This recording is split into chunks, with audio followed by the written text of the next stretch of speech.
जब से इजराइल और ईरान के बीच में फिर से युद्ध शुरू हुआ है, सबके मन में एक ही सवाल है, हे भगवान अब क्या होगा, कितना गिरेगा बाजार, हम क्या करें।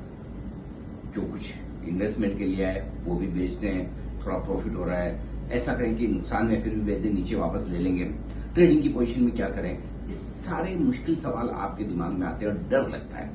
इस डर को दूर कैसे करें? दूर तो तभी होगा जब युद्ध खत्म होगा, और वो कब होगा किसी को नहीं पता। युद्ध कब, कैसे और किसके बीच में शुरू होगा और कब कैसे खत्म होगा, कितना लंबा चलेगा, ये सब पता नहीं होता। लेकिन एक चीज पता है और वो ये है कि जब जब भी ग्लोबल मार्केट में कुछ ऐसी जियोपॉलिटिकल टेंशन आती है, दो देश आपस में लड़ते हैं और उसकी वजह से बाजार खराब होते हैं, तो बस जैसे ही वो डर, टेंशन, तनाव कम हुआ, बाजार वापस रिकवर भी कर जाते हैं और तेजी भी हो जाती है। यकीन नहीं आ रहा है? नहीं आ रहा तो भी सुनिए, अगर यकीन है तो भी उस यकीन को डेटा के साथ एकदम सॉलिड रिसर्च में बदलिए। कैसे?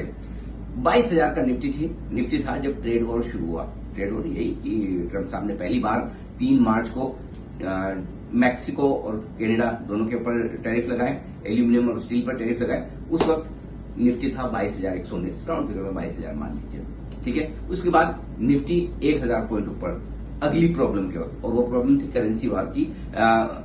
11 अप्रैल को जब ऑफशोर युआन के दाम काफी तेजी से घटे, लोगों को लगा कि चाइना अपनी करेंसी को गिरा रहा है, तब निफ्टी का लेवल था 22,924, यानी कि 11 अप्रैल को 23,000 के आसपास।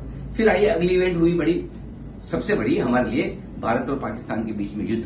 ये हुआ 7 मई को, और आप सोचिए 9 मई को हमारी जो क्लोजिंग थी 24,000 की, 22,000 एक इवेंट, 23,000 दूसरी इवेंट और 24,000 तीसरी इवेंट। और अब जब लड़ रहे हैं ईरान और इजराइल, 13 जून को 25,000 के आसपास आप निफ्टी पर हैं। यानी कि 4 महीने में ये चौथी बड़ी इवेंट है दुनिया भर में लड़ाई की, और 4 महीने में 4,000 पॉइंट निफ्टी के लेवल नीचे से 3,000 पॉइंट बढ़ चुका है, 22, 23, 24,000, 25,000 के लेवल है। इसका मतलब ये है कि जब जब जियोपॉलिटिकल टेंशन की वजह से बाजार कमजोर होता है, डरना नहीं, बल्कि खरीदारी के गोल्डन चांस ढूंढने। नहीं खरीद पाए कोई बात नहीं है, उसको पकड़ के रखिए। टेंशन खत्म होने के बाद बाजार फिर से पुराने हाई के पार निकलते हैं। ये ताजा सबूत है, पुराने पीछे जाकर देखेंगे तो ढेरों मिल जाएंगे। बताइए, ये देखकर सुनकर आपका कॉन्फिडेंस लौटा है? क्या आप भी अपने पोर्टफोलियो को, अपने शेयरों को होल्ड करेंगे? और ये बताइए, क्या इस गिरावट में आप भी खरीदारी करने के लिए तैयार हैं? अपने जवाब जल्दी से मुझे लिख दीजिए।